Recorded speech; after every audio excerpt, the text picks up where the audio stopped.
দর্শক, এবারে জানাবো এক নজরে দৈনিক পত্রিকার শিরোনামগুলো। আমার হাতে প্রথমে আছে দৈনিক সমকাল। তাদের প্রধান শিরোনামে যেটি জায়গা পেয়েছে, খেলাধুলা অনুষ্ঠান করতে নারীদের বাধা, জড়িতরা নিয়ন্ত্রণহীন।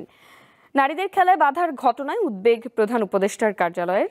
নারীর প্রতি বৈষম্য জুলাই আন্দোলনের স্পিরিটের বিরুদ্ধে যায়, এমনটি বলেছেন সুলতানা কামাল সাবেক উপদেষ্টা। এবং ফৌজদারি মামলাও তদন্ত করে দোষীদের খুঁজে বের করতে হবে বলেছেন নুরুল হুদা সাবেক পুলিশ মহাপরিদর্শক। এমন একটি শিরোনাম রয়েছে।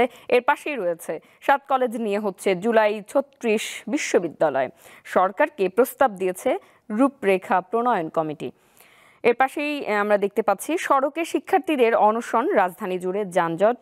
সরকারি তিতুমির কলেজ, অসুস্থ হয়ে পড়েছেন 7 জন। ভিন্ন দাবিতে শিক্ষা ভবন ও যাত্রাবাড়িতে সড়ক অবরোধ। আন্দোলনের যে খবর এবং ছবি একটি বক্স আকারে দেওয়া হয়েছে যাত্রীদের দুর্ভোগের খবর। এর পাশেই রয়েছে ফিনান্সিয়াল টাইমকে ডক্টর ইউনূস, ছাত্ররা পরিস্থিতির প্রয়োজনে দল গঠন করছে, এমন একটি শিরোনামও রয়েছে। এরপরেই আমার হাতে রয়েছে দৈনিক প্রথম আলো।